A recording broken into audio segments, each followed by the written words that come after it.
नमस्कार दोस्तों, मैं राहुल शर्मा आप सभी का हार्दिक स्वागत करता हूं निर्णय के प्लेटफॉर्म पर। नॉर्मली मैं पाकिस्तान जैसे मुल्क पे कभी वीडियो बनाता नहीं हूं, लेकिन दोस्तों आज सुबह से ही चाहे इलेक्ट्रॉनिक्स मीडिया हो, चाहे डिजिटल मीडिया हो, चाहे दुनिया के नामी गिरामी न्यूज़पेपर हो, सभी में एक ही हेडलाइंस छाई हुई है जिसने मुझे भी इस न्यूज़ को कवर करने के लिए एक्साइटेड किया। और वो न्यूज़ है दोस्तों कि सऊदी अरब और पाकिस्तान के बीच में एक डिफेंस एग्रीमेंट हो चुका है। इस डिफेंस एग्रीमेंट में मोटा मोटा ये कहा गया है कि अगर कोई भी देश इन दोनों देश में से किसी पर भी हमला करता है तो दोनों देश संयुक्त रूप से उसे अपने पर अटैक मानेंगे और मिलकर उस हमलावर मुल्क पर हमला बोल देंगे। अब पाकिस्तान इस एग्रीमेंट के लिए एक्साइटेड होगा, ये तो समझ में आता है कि ऑपरेशन सिंदूर के बाद, पुलवामा की घटना के बाद जिस तरीके से भारतीय एयरफोर्स ने उस पर स्ट्राइक करी, तो पाकिस्तान तो काफी एक्साइटेड होगा इस एग्रीमेंट के लिए। लेकिन सऊदी अरब, आखिरकार सऊदी अरब को ऐसा क्या पड़ा, क्यों भारत के खिलाफ जाके इस प्रकार का एग्रीमेंट करेगा? क्योंकि भारत कभी भी आगे भी हमला कर सकता है पाकिस्तान पर। पाकिस्तान पे हमले का मतलब है कि सऊदी अरब पे हमला, यानी दोनों देश मिलकर भारत पर हमला करेंगे। अब इस बात ने मुझे भी इस न्यूज को पढ़ने के लिए एक्साइटेड कर दिया। जब इस न्यूज को डिटेल में पढ़ा तो यह पाया गया कि सऊदी अरब ने स्पष्ट तौर से कहा है कि हम मिलकर हमला नहीं करेंगे, हम उसको फेस करेंगे। यानी कि शब्दों के जाल में पाकिस्तान को फंसा दिया है दोस्तों। तो शहबाज शरीफ जो पाकिस्तान के प्रधानमंत्री हैं, जो इस समय सऊदी अरब में हैं, तो कृपया करके ध्यान दें, शब्दों को भी बारीकी से पढ़ लिया करो। कूटनीति का मतलब ही यही है कि अगर आपने शब्दों को ध्यानपूर्वक नहीं देखा तो फिर आप आने वाले समय में फंस जाएंगे। तो आखिरकार ये न्यूज है क्या, क्यों मैंने इसको कवर किया है, तो आइए इसको जान लेते हैं। लेकिन उससे पहले मैं एक आपको इंफॉर्मेशन देता हूं। अगर आप यूपीएससी की तैयारी कर रहे हैं और आपका माध्यम हिंदी है और यूपीएससी की तैयारी में करंट अफेयर आपके सामने एक ऑब्स्टेकल यानी अवरोधक का काम करता है, तो इसी को ध्यान में रखते हुए निर्णय आपके लिए लेकर आया free of cost current affairs की कलरफुल पीडीएफ। बस अगर आप इस करंटफुल पीडीएफ को डाउनलोड करना चाहते हैं जो डेली बेसिस पर और मंथली बेसिस पर है, तो उस वीडियो के डिस्क्रिप्शन में जाइएगा, वहां पर एक लिंक दिया गया, उस लिंक पर क्लिक करते हुए सिंपल स्टेप्स को फॉलो कीजिए और रजिस्ट्रेशन कर दीजिए। रजिस्ट्रेशन इसलिए कराया जा रहा है ताकि जब भी ये पीडीएफ अवेलेबल हो मंथली बेसिस वाली, तो आपको जीमेल के माध्यम से और व्हाट्सएप के माध्यम से आपको इन्फॉर्म कर दिया जाए कि आप इस पीडीएफ को फ्री ऑफ कॉस्ट डाउनलोड कर सकते हैं। चलिए अपनी न्यूज पर दोबारा से घूमकर आते हैं दोस्तों। जाने माने दुनिया के जो न्यूज़पेपर हैं, चाहे मैं राइटर्स की बात करूं, चाहे टाइम्स ऑफ इंडिया की बात करूं, चाहे इकोनॉमिक्स टाइम्स की बात करूं, चाहे भारत के न्यूज़पेपर की बात करूं, सभी ने इस न्यूज को शानदार तरीके से पब्लिश किया है। देखिए, जैसे कहा गया कि सऊदी अरब और पाकिस्तान के बीच हुई डिफेंस डील, एक पर हमला माना जाएगा, दोनों पर अटैक।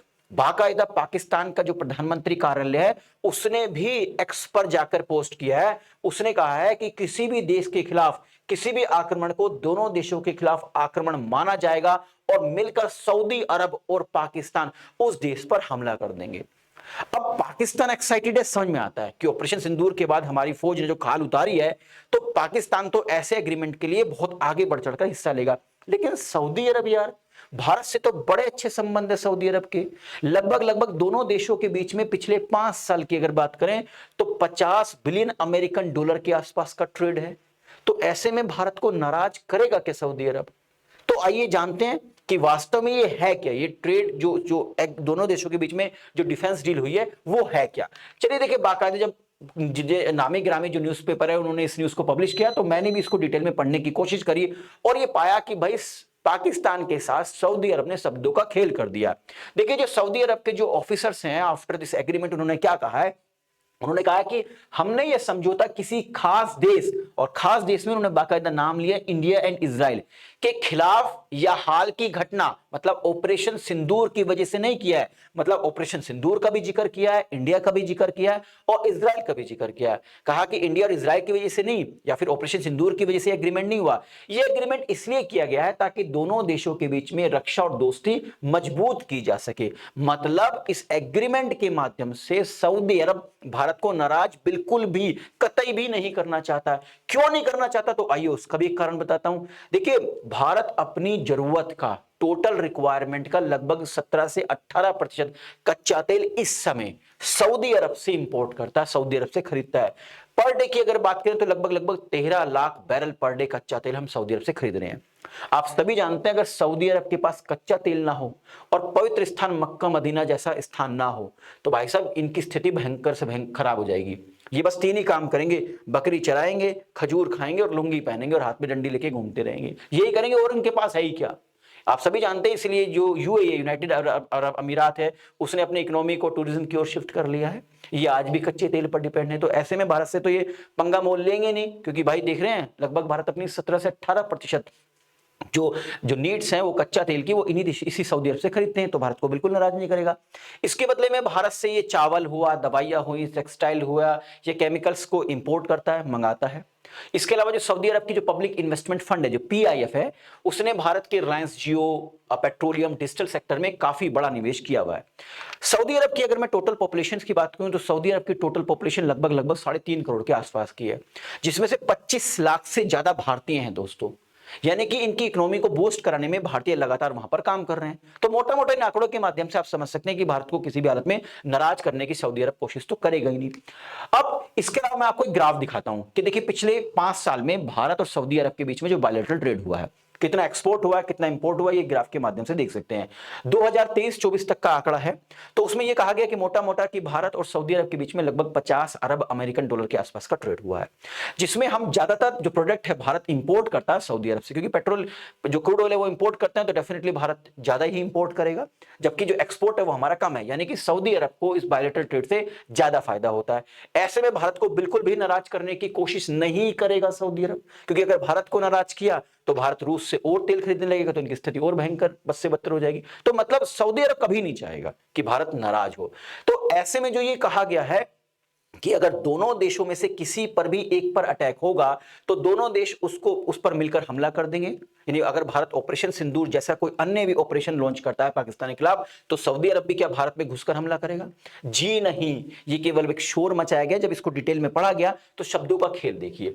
यहां पर देखिए द टाइम्स ऑफ इंडिया ने भी स्पष्ट तौर से कहा गया, मैंने इसको डिटेल में पढ़ा है, इसमें लिखा गया सऊदी अधिकारियों ने इसे एक रक्षात्मक यानी डिफेंसिव और व्यापक समझौता बताया है और कहा है कि यह किसी हालिया घटना या किसी खास देश के खिलाफ नहीं है। मतलब उन्होंने कहा है कि यह सीधे तौर पर हम घुसपैठ करके हमला करेंगे जैसा संकेत नहीं मिलता है। मतलब इसका मकसद सिर्फ इतना है कि पाकिस्तान और सऊदी अरब भविष्य में अगर कभी भी किसी पर हमला हो तो दोनों एक दूसरे का साथ देंगे और इस चुनौती को मिलकर फेस करेंगे, ना कि सीधा सीधा उस पर हमला कर देंगे। मतलब अगर भारत ऑपरेशन सिंदूर जैसा कोई भी ऑपरेशन लॉन्च करता है पाकिस्तान के खिलाफ, पाकिस्तान पर अटैक करता है, तो सऊदी अरब उस इशू को जो पैदा हुआ उसको रिजोल्व कराने में पाकिस्तान की मदद करेगा। ठीक है भाई, दोनों बैठ के बायलैटरल टॉक कर लो, बैठ के बात कर लो, इसको निपटाओ। जिस तरीके से भारत भी चाहता है कि रशिया और यूक्रेन के बीच में युद्ध का अंत हो, इसी तरीके से सऊदी अरब भी क्या करेगा, दोनों देशों के बीच में युद्ध के निपटारा करने की कोशिश करेगा। यह कहा गया है स्पष्ट तौर से, उन्होंने कह दिया कि हम घुसकर हमला करेंगे, ऐसा नहीं है। क्योंकि सऊदी अरब को पता है कि अगर भारत को नाराज कर दिया या उधर इजराइल को नाराज कर दिया तो उसी को दिक्कत होगी। ये एक व्यापारी मुल्क है सऊदी अरब, जो न्यूट्रल पॉलिसी को फॉलो करता है। तो आई थिंक इस वीडियो के माध्यम से जो इंफॉर्मेशन मैं आप तक पहुंचाना चाहता था वो पहुंच गई होगी, क्योंकि सबको पता है कि पाकिस्तान से धीरे धीरे दूरी बना रहा है चाइना। क्योंकि पाकिस्तान हमेशा प्लास्टिक का कटोरा लेके भीख मांगने पहुंच जाता है चीन के पास। और आप सभी जानते हैं कुछ दिन पहले सीपेक प्रोजेक्ट में लोन देने से मना कर दिया था चाइना ने। तो पाकिस्तान को यह बात समझ में आ रही है कि धीरे धीरे चाइना से दूरी बन रही है, तो वो कभी अमेरिका की गोद में जाके खड़ा हो जाता है और कभी सऊदी अरब के पास पहुंच जाता है। लेकिन सब इसकी पॉलिसी को समझ गए हैं। तो यानी कि ये जो दोनों देशों के बीच में, सऊदी अरब के बीच में और पाकिस्तान के बीच में जो डिफेंस एग्रीमेंट हुआ है, इससे भारत को बिल्कुल भी घबराने की जरूरत नहीं है। भारत के वैसे भी जो विदेश मंत्रालय है उसके प्रवक्ताओं ने स्पष्ट तौर से कह दिया कि हम इस पर निगाह बना के रख रहे हैं और एक एक शब्दों को बारीकी से इसका अध्ययन कर रहे हैं। तो शब्द समझ रहे हैं, मतलब यह भी कहा जा रहा है कि ये जो एग्रीमेंट हुआ है सऊदी अरब और पाकिस्तान के बीच में, इसमें सऊदी अरब ने जो हामी भरी है वो भारत के कहने पर ही भरी है और शब्दों के खेल में पाकिस्तान को फंसा दिया है। तो पाकिस्तान शब्दों पर ध्यान दे, शब्दों पर ध्यान देना कूटनीति में बहुत जरूरी है। तो आई थिंक इस वीडियो के माध्यम से जो इन्फॉर्मेशन मैं आप तक पहुंचाना चाहता था वो पहुंच गई होगी। दोबारा से इन्फॉर्मेशन देता हूं एक बार और, अगर आप यूपीएससी की तैयारी कर रहे हैं और करंट अफेयर्स आपकी तैयारी में एक ऑब्स्टेकल, एक अवरोधक का काम करता है, तो निर्णय आपके लिए लेके आए हैं डेली बेसिस पर और मंथली बेसिस पर करंट अफेयर्स के पीडीएफ। ये फ्री ऑफ कॉस्ट है। इस वीडियो के डिस्क्रिप्शन में जाइएगा, वहां पर एक लिंक दिया गया, सिंपल से स्टेप्स को फॉलो करते हुए free of cost daily basis पर आप इन पीडीएफ को और मंथली बेसिस पर इन पीडीएफ को डाउनलोड कर सकते हैं। वीडियो पसंद आई है तो लाइक और शेयर करना ना भूलें, ताकि मुझे एक मोटिवेशन मिल सके दोस्तों इस तरह के कंटेंट बनाने के लिए। चैनल पर पहली बार आए हैं तो चैनल को सब्सक्राइब करना ना भूलें और हाँ, बेल आइकन को जरूर प्रेस करें ताकि जो भी लेटेस्ट वीडियो आए मेरी उसका नोटिफिकेशन आप तक पहुंचता रहे। इस वीडियो का अगर आप पीडीएफ चाहते हैं तो इस QR कोड को स्कैन करके आप मेरे टेलीग्राम से जुड़ सकते हैं, वहां पर इस वीडियो का पीडीएफ आप सभी के लिए अवेलेबल है। आप सभी का बहुत बहुत शुक्रिया। नमस्कार, जय हिंद दोस्तों।